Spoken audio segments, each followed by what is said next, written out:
Objects and classes are the two most important concepts in object-oriented programming. And while they're two separate things, they're so closely intertwined that we'll cover them together. So what is a class and what is an object? Let's think of a class as a factory, and the thing that factory produces is the object.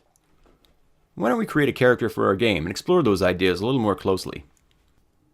Since we start out with 4 types of characters, each type of character will have their own class, or their own factory.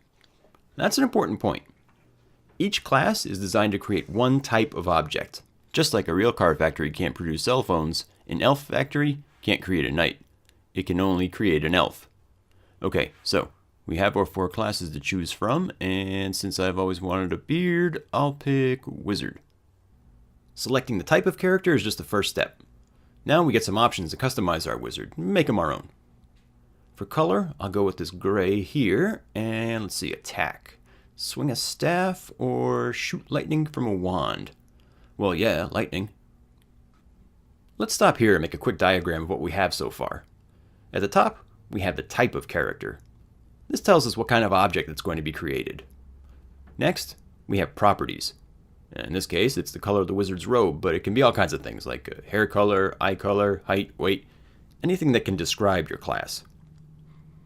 In the bottom column, we'll put the class's behavior. In this case, it's what kind of attack will be used, but the takeaway is that this section describes what your object will actually be able to do. If we had a class called dog, for example, this is where you would put sits, rolls over, barks, things like that. Okay, now we have all the components that we need to make a wizard, but we haven't actually created a wizard yet. To do that, we click Create, and presto! Now we have a wizard.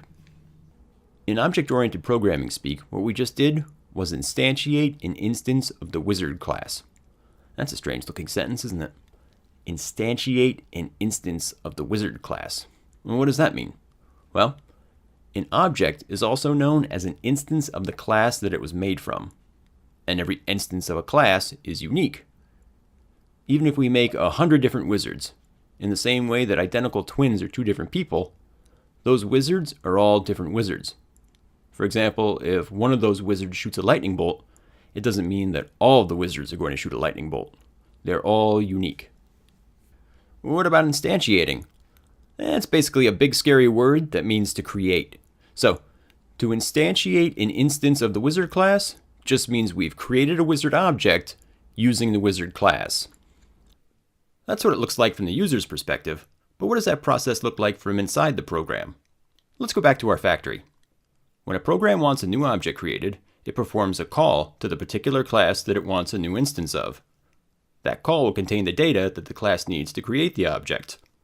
In our case, the program will call out, "Hey, wizard class, I need one in brown with lightning." Then the factory pulls the parts required and sends them down the line. Once all the parts are pulled, they're put together, instantiating a new instance of the class. Now, the same way a car factory doesn't just make the exact same car every time, a class can make different variations of objects. Remember in What is Object-Oriented Programming when I said one of its benefits was reusability? This is what I was talking about, because once the class is built, we can instantiate as many wizards as we like, and they'll all be unique instances. All we have to do is send a call to the wizard class that contains the robe color and the attack data. There's no need to hand code each instance. The class has done most of the work for us. So not only do classes make code reusable, it means less code, which means it will run faster. The code will be easier to maintain, and if we want to add a property to wizards, all we need to change is one class, not each instance of wizard. Here are the takeaways. You can't have objects without classes. When a program wants a new instance of a class, or an object, it sends a call to that class. That call contains all of the data that the class requires to create the object. When you create an object, you are instantiating an instance of that object's class. Now it's time to put some of this to practice.